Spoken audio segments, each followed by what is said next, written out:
Naoya Inoue is already considered a sporting legend in Japan, a fighter who has earned praise not only from his compatriots but also from boxing fans around the world.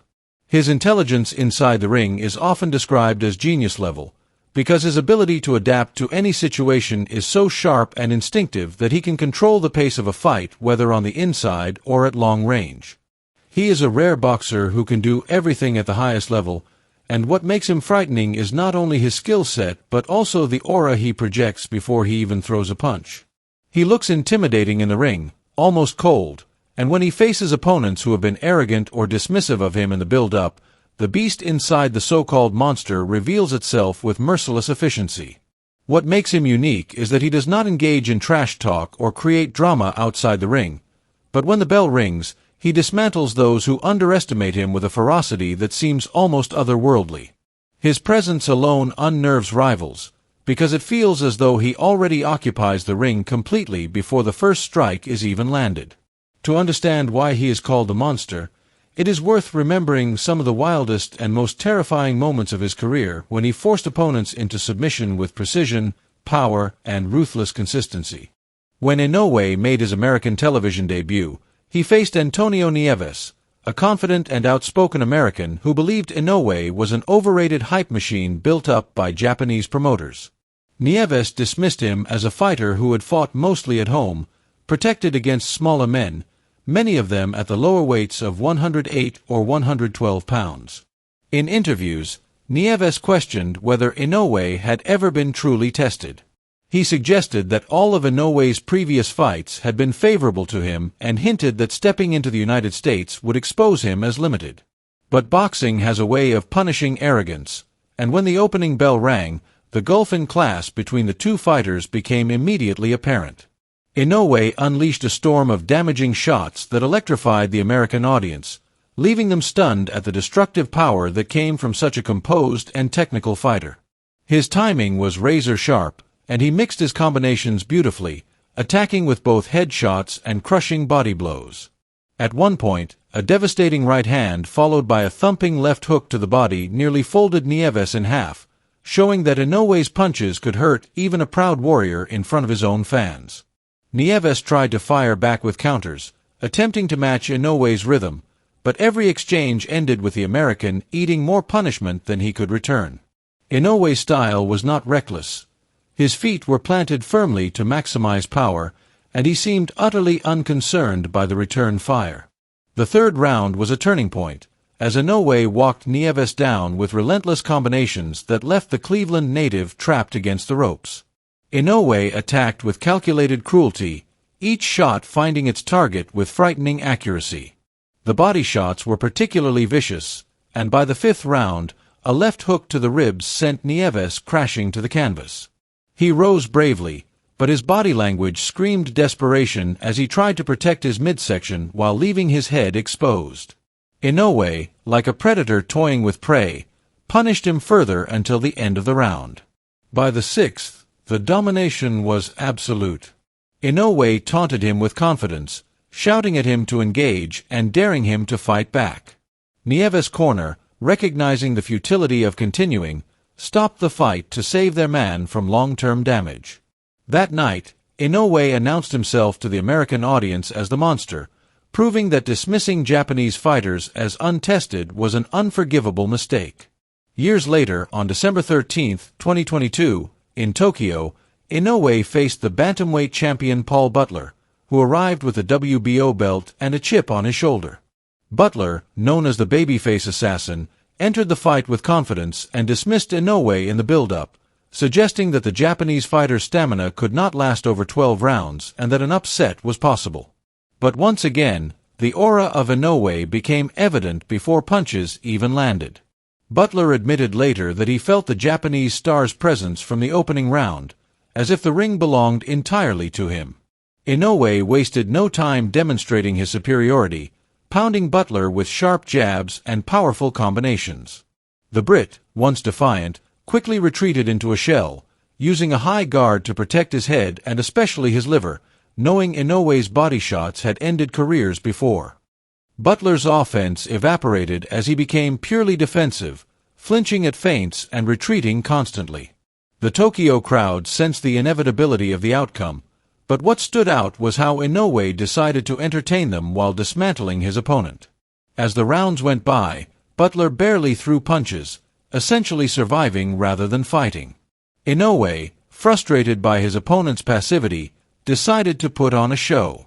He shuffled like Ali, put his hands behind his back like Roy Jones Jr., and even mimicked some of Mike Tyson's peekaboo movements, all while battering Butler. It was equal parts humiliation and domination, as the Japanese fighter demonstrated that he could do as he pleased inside the ring. By the 11th round, he decided the show was over. A heavy right hand followed by a barrage of hooks sent Butler crumpling to the canvas. Despite making it so close to the final bell, Butler could not withstand the punishment any longer. He was folded into a heap, his bravado from before the fight completely destroyed. Later, he admitted that Inoue's aura alone had pushed him back, that even before punches were landed, he had felt the monster's control. For Inoue, it was another night of turning arrogance into submission. Another memorable clash came against a French contender who arrived with a perfect record of 31 straight victories. Taller, bigger, and boasting impressive speed, the Frenchman came to Japan believing he could dethrone the champion. His confidence evaporated the moment the opening bell rang, because Inoue's timing and power immediately shifted the momentum. Inoue's left hook, his kryptonite weapon, landed flush and stiffened his opponent as if struck by lightning. Though saved by the bell, the Frenchman was visibly shaken, his legs betraying him. When the next round began, Inoue smelled blood. A left hook to the body drew a roar from the crowd, and moments later another shot to the liver forced the Frenchman to take a knee. There was no way back. Inoue pounced, folding his opponent with precision shots that left him crumpled like a broken chair.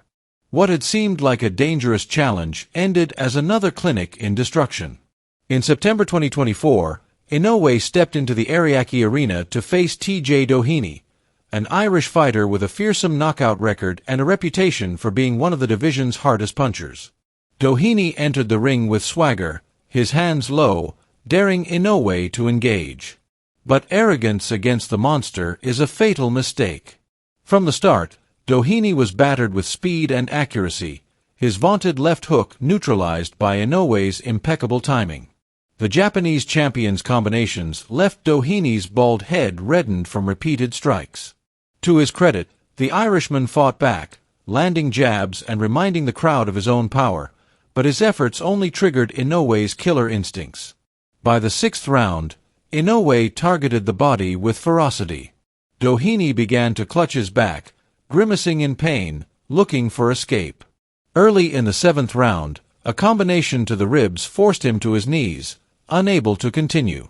Later, Doheny revealed that his hip and lower back had given out and that he could no longer push off his right leg. Inoue's punches had literally broken him down physically. Mike Tyson once famously said, "I broke my back," and in Doheny's case, the sentiment applied. Inoue was declared the winner by technical knockout, though his expression afterward was almost disappointed, as though he had wanted a cleaner, more definitive finish. After making history by becoming only the second man after Terence Crawford to become an undisputed champion in 2 different weight classes during the 4-belt era, Inoue fought a late replacement opponent, Yujun Kim. Inoue entered the arena with the aura of a zombie, expressionless and terrifying, as though searching for prey.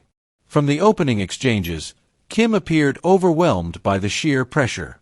At first, the Korean circled desperately, looking for a corner of the ring that did not exist. When he tried to strike back, Inoue countered effortlessly, punishing every attempt. The fight became a showcase for Inoue's creativity as he mixed devastating combinations with moments of showmanship, taunting his opponent with gestures and tricks while landing at will. Kim, to his credit, stood his ground at times, even beckoning Inoue to attack, as if to prove his toughness. But inviting the monster is like calling for a storm. Inoue unleashed savage flurries that floored the Korean, leaving him sprawled on the canvas. It was not just a victory, it was a statement of total domination. What makes Naoya Inoue remarkable is not only the violence of his victories, but also the consistency with which he dismantles respected opponents.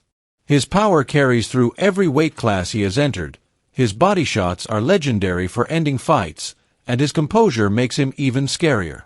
There is no wasted movement in his style. Every jab, hook, and uppercut is delivered with precision, and his balance allows him to maximize the force of his strikes.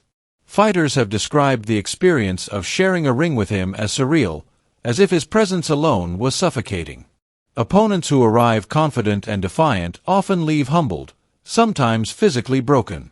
His career is a highlight reel of knockouts and punishing stoppages, yet what makes him admired is his humility outside the ring.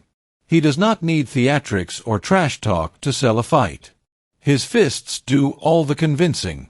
Inoue's legend continues to grow, not only as Japan's greatest ever boxer but also as one of the finest fighters of his generation, a man whose nickname, the Monster, is both earned and deserved.